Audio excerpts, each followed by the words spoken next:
What's up, everyone? It's your boy Scott. Welcome to the Scott Report, and for today's feature, we're going to be talking about a franchise that is near and dear to me and very close to my heart, and has been a part of my life since I first started watching anime.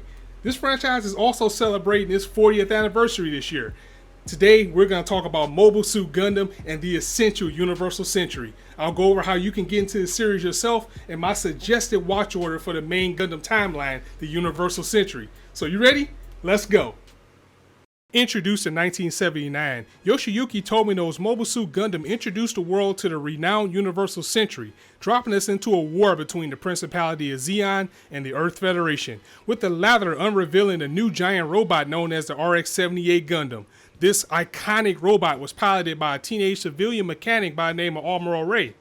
On the side of Zeon was one of the most badass and influential antagonists anime has ever seen, the enigmatic masked pilot, the Red Comet Char Aznable. Is that Char? Huh?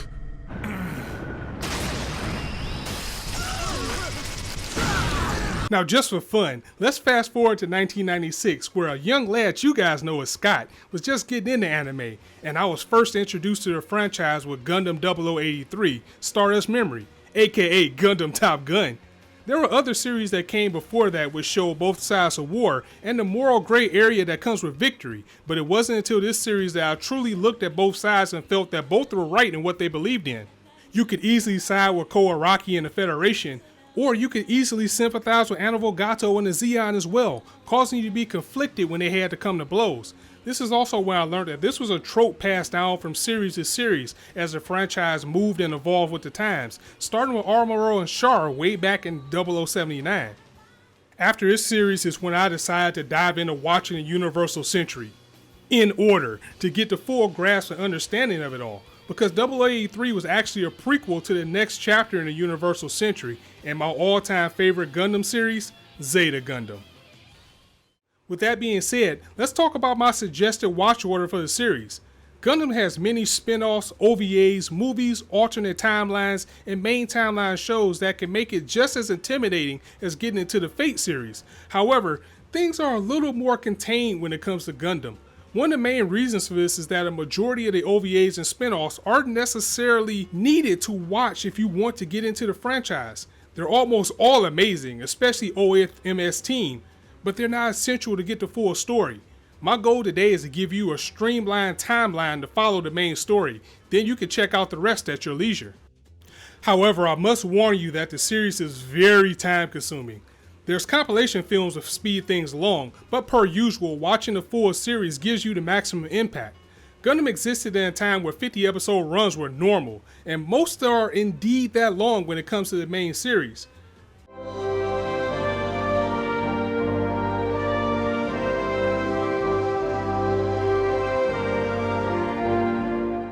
First things first, start at the beginning. You have to know about Char and Amuro, the Earth Federation, and the Zeon from the roots to understand anything that's going on in the franchise. Of course, there's the movie series Gundam The Origin, but the thing about prequels is that you have to watch the things that come after whatever that story is telling to get a better understanding of it. If you watch the material after it first, then you'll have just a better idea of the things that they were trying to show you. So again, start at 0079.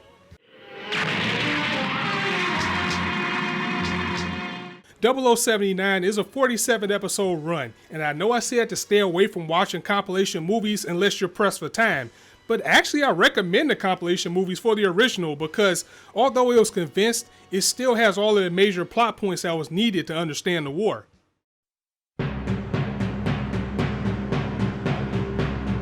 Next on the list would be Zeta Gundam, my all-time favorite Gundam series, and it is set in the Universal Century year of 0087.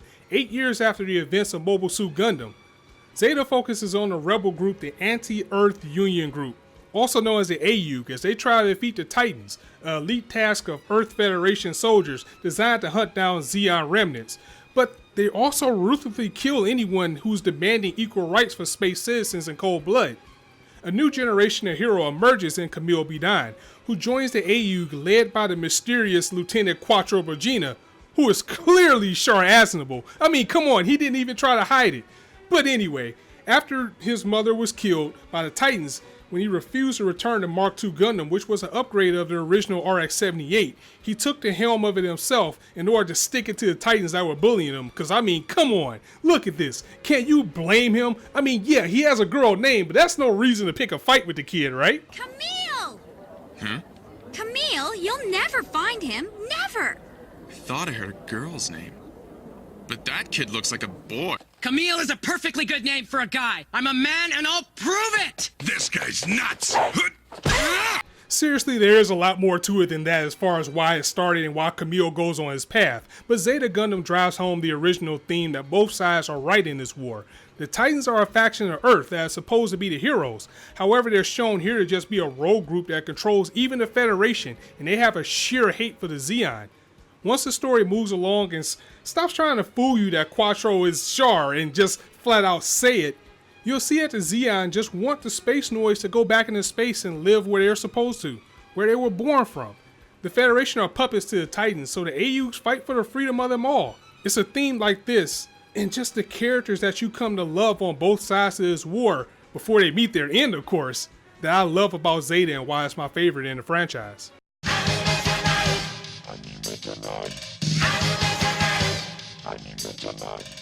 However, the next series in line is Gundam Double Z.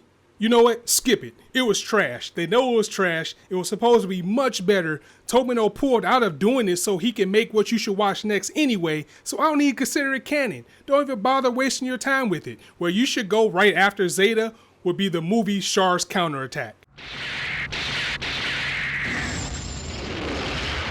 Now this film brings the battle between Char and Amuro to a close, plus the events of this movie is very crucial to Gundam Unicorn and Hathaway's Flash, which will be the next movie series coming next year. In a way that's rather unexplained unless you dive into the various novels and series. Or maybe Tomino just said, you know what, forget it, who cares, just go with it. Char's Counterattack paints Char as the main villain in the movie once again. Or should we say for the first time, because previously in the original series, he had a motive and he came out of it as a man who just had a different ideal. He was a hero in Zeta, but now he's just a jerk. And the film, it wasn't that great either, I'm going to be honest with you guys. But once again, it calls for Amuro Ray to once again take the helm of a Gundam, this time the new Gundam, to stop the Red Comet before he nukes the Earth and become the villain that everybody thought he was so long ago. Char's Counterattack is a perfect ending to the Universal Century saga. Although there is more that you can dive into from here, we'll save continuations, spin-off, and alternate universes for another video. And this concludes my How to Watch Gundam presentation. A pretty straightforward approach to get into this series by outlining the Universal Century, if you're patient.